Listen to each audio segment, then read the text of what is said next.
Yo, what's going on, guys? Welcome to the Fantasy Football Prodigy channel, and in this video I'm going to give you my top stardoms and situms for week 11 of the 2021 fantasy football season. Before we get into the starts, I must also add that the Thursday night game between the Patriots and the Falcons has already happened, so I'm not going to be talking about those games, but I'll be talking about some of the rest of the games for the rest of the week. All right, so I'm going to start with my stardoms, go position by position, and then move on to the situms. So we're going to start with the quarterback position, and the first stardom on the list is going to be Ryan Tannehill of the Tennessee Titans. He gets a great matchup against the Houston Texans in Week 11, and this is an opportunity for the Titans to let Ryan Tannehill air off the ball in this one. I think he is a safe play who, without Derrick Henry there to take over the game, because as you know, he broke a bone in his foot a while ago. He's been out. So without him there, they can't really just hand the ball off and just run themselves to a win. You know what I'm saying?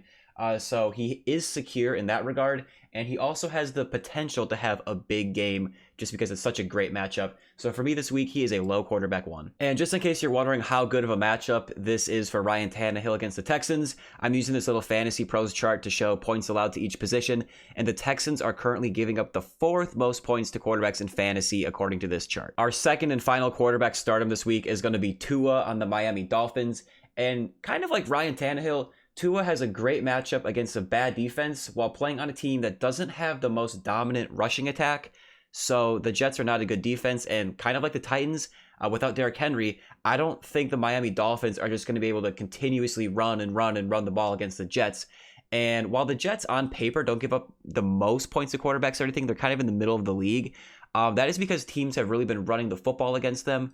But in games where quarterbacks want to throw the ball against the Jets, I'm confident that they should be able to. So I really like Tua this week as a mid to high quarterback too. Okay, now we're going to move on to the running back stardoms. And I have a ton of players to talk about in this list, so I'm not going to try to spend too much time on them. Let's kind of roll through these. So my first stardom at running back is going to be James Conner of the Arizona Cardinals. He has been great for fantasy all season, and he has been a touchdown scoring machine.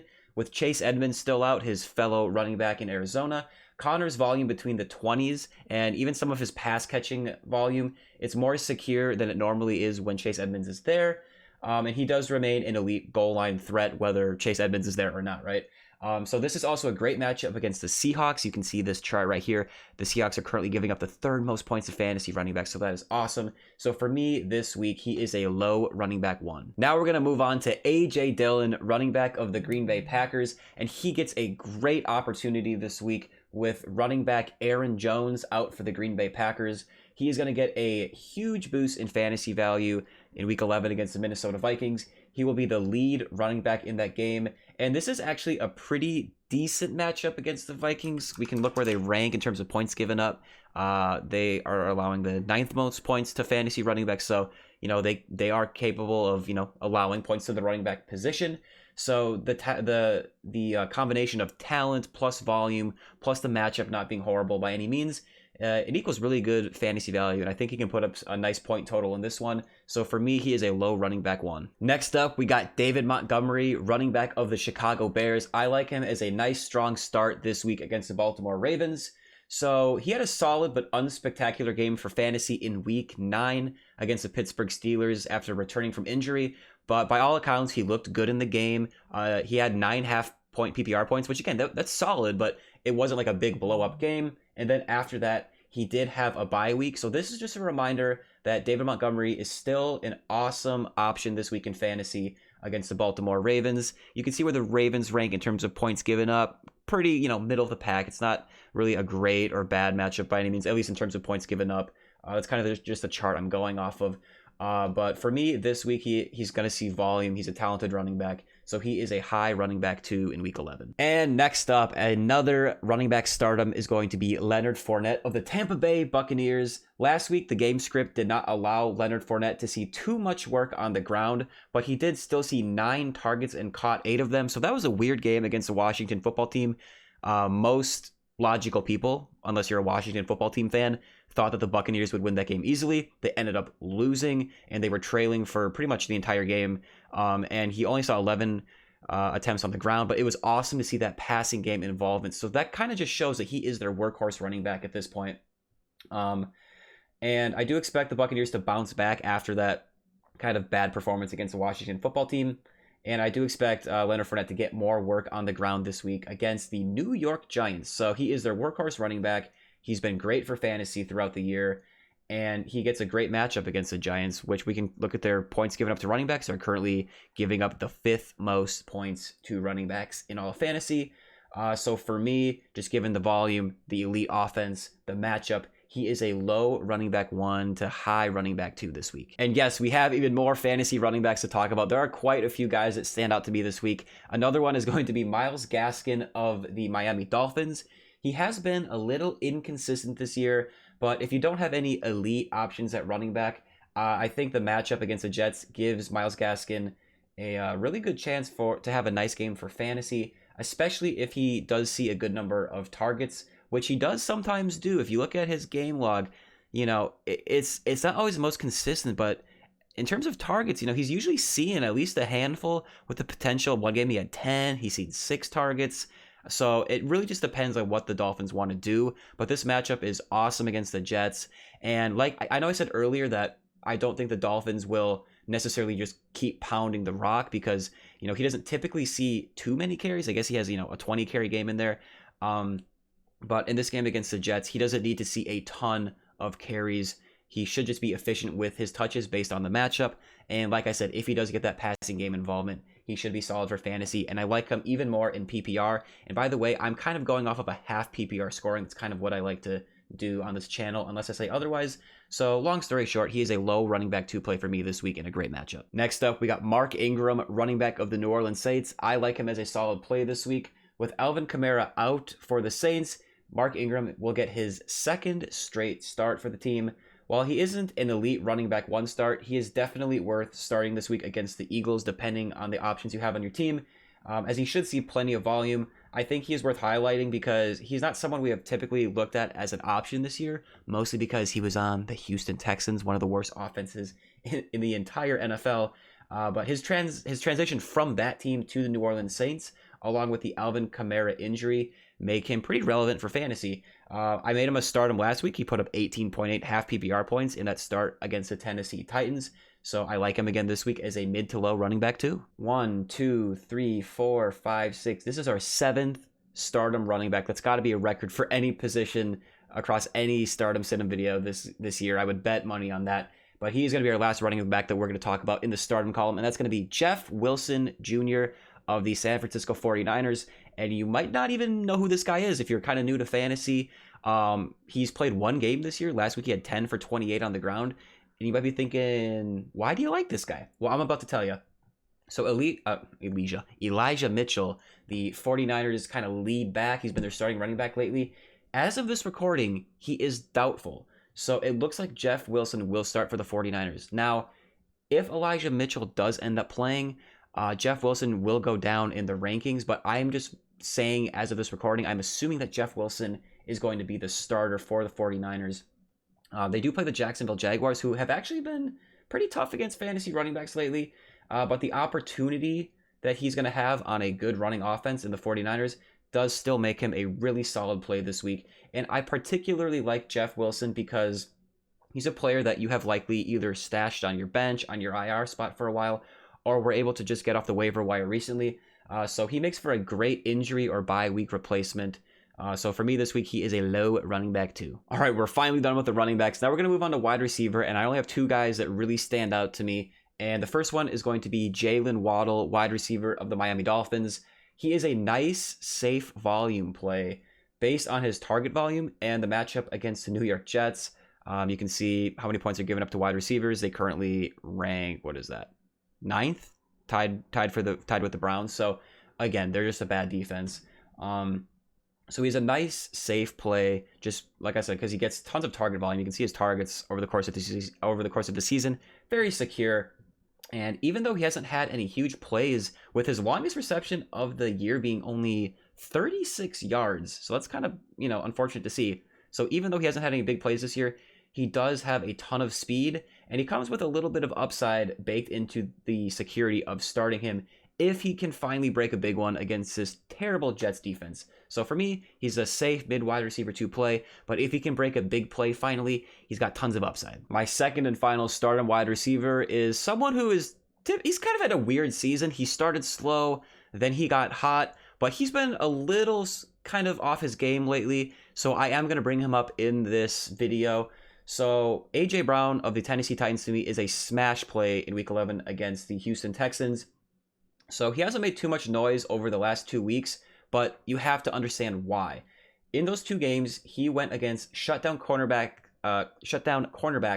Jaylen Ramsey 2 weeks ago against the Rams, and Marshawn Lattimore last week against the New Orleans Saints. So you can see in those games, not a ton of production, right? And that's kind of to be expected because those matchups are brutal against those defenses, against those defensive backs, right?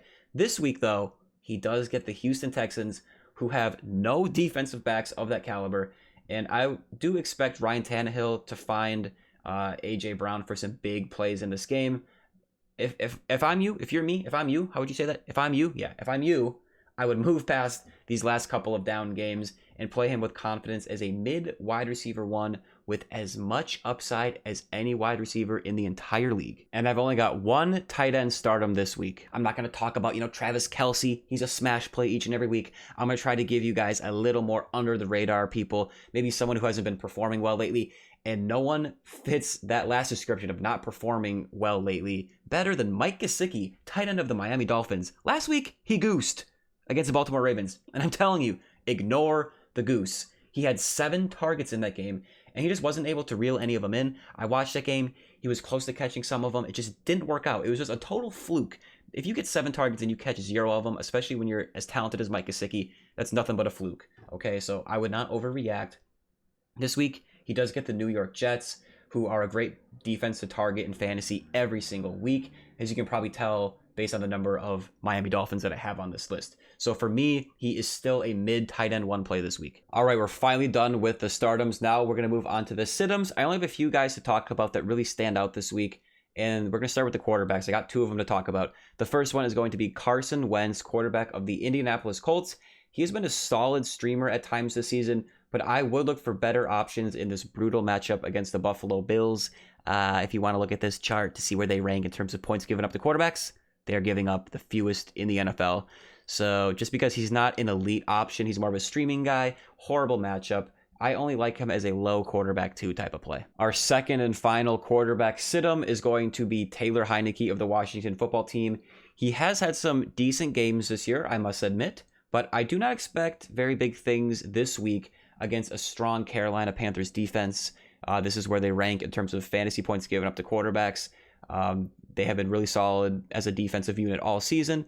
And against the Washington football team, their offense in general just doesn't scare me. So I don't think Taylor Heinicke is someone I really want to start this week as anything more than a low quarterback 2. My one and only running back situm for week 11 is Devin Singletary of the Buffalo Bills. And I'm only bringing him up because he's actually been okay for fantasy the last couple of weeks. But if you take a look at what he's done lately, week 9, he saw 8 targets and caught 7 of them for 43 yards. He's not usually seeing that many targets. In fact, he had 2 games, it looks like, with 5 targets. And then other than that, he had a game with 3.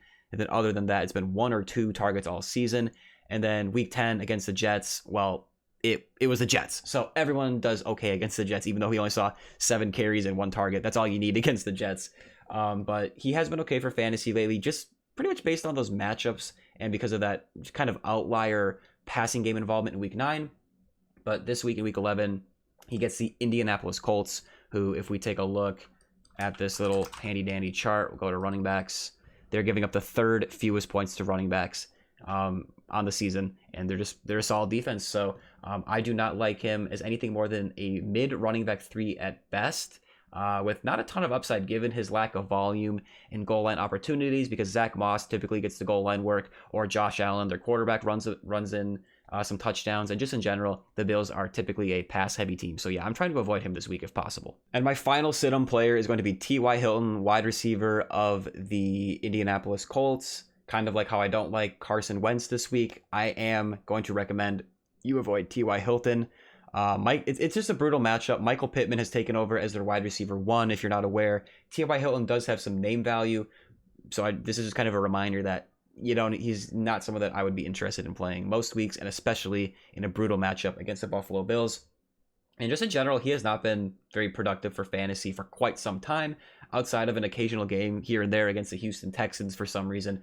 But yeah, this matchup is brutal. If you take a look at the Bills, they're giving up the fewest points to fantasy wide receivers. Michael Pittman, for example, their alpha wide receiver there, is someone who I would recommend starting this week just because he is more of an elite option and he will see some targets in this game. And those type of players, even in tough matchups, you can make a case for starting them. But when you're T.Y. Hilton, a guy who's not really seeing too many targets and is, just kind of getting older, not too much production, I would just avoid starting him. That's going to do it for all of the stardoms and situms that I like for week 11. Now I'm just going to quickly recap our week 10 calls before we end off the video, because I do think it is important to look back and see what went well and what went wrong.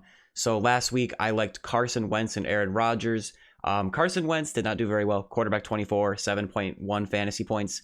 And then Aaron Rodgers, quarterback 19, 11.48 fantasy points. So those were both two bad calls for my stardom quarterbacks. Running back was quite a bit better, though.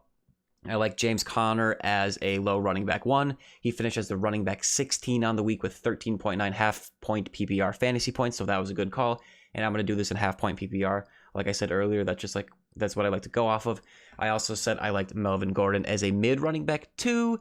He finished as the running back 26 with 8.8 points, so not a great call, not a bad call, just kind of whatever. I said I like Cordarrelle Patterson, and he kind of got banged up in that game. He did finish as a running back 44 with only 4.4 fantasy points, and like I said, he sprained his ankle in that game, and he did end up missing the following game on Thursday Night Football in Week 11, so that injury definitely, I would say, played a role in his lack of production that game. I also said to play Darrel Williams, though, back on a good track here. I liked him as a solid running back 2. He finished as the running back 3 on the week with almost 25 fantasy points, so that was massive. And then I said to play Mark Ingram as a nice running back 2. He finished as the running back 10 with 18.8 fantasy points. And then at wide receiver, I had, looks like 2 stardoms. I said Mike Evans. I liked him as a wide receiver 1. He finished as a wide receiver 14 with 13.2 fantasy points, but we did get pretty lucky there, I must admit, because he only had 2 catches, but he did a lot with those 2 catches. So that was a hit technically, but we got a little blessed. And then I said to play Michael Pittman Jr. as a low wide receiver 1, high wide receiver 2. And in that game, the Colts just really didn't need to air it out too much. Carson Wentz and Michael Pittman both didn't really do much. Pittman finished as a wide receiver 30 with 9.6 fantasy points. So even that didn't sink your lineup, but it wasn't like, a wide receiver 1, wide receiver 2 performance like I predicted. And then at tight end, Pat Freiermuth did not do very well. He finished as the tight end 26 with only 3.6 points. And he did fumble in that game, I believe, which made it even worse. And then Dan Arnold finished as the tight end 6 on the week with 11.2 fantasy points. So that was a good call right there. And those were all of the starts. We had, it looks like 1, 2, 3 situms. Baker Mayfield, I didn't like him. He finished as the quarterback 28 on the week with a really bad 5.92 fantasy points. So that was a good call. I said to sit Mike Davis. Remember, this was last week, so he played on Thursday. That's this week. Talk about the game before. He finished as the running back 59, only 1.8 fantasy points. So that was a good call. And then I said to sit Elijah Moore. He did end up doing well. I said I liked him as a wide receiver 4 at best. He finished as the wide receiver 21. So he was in the wide receiver 2 range, right? 1 to 12, 13 to 24. Yep. And then he had 11.9 fantasy points. So he overcame the tough matchup. He overcame Corey Davis's return, and he did get in the end zone, which accounted for most of his production. So even with that being said, it ended up being a bad call on my part, but the yardage wasn't really there. But, when a wide receiver gets in the end zone, he's going to finish pretty good on the week. And that, ladies and gentlemen, is going to conclude our Week 11 Stardom Sit-em video. I hope you enjoyed it. Make sure to drop a like, subscribe to the channel, and good luck in Week 11.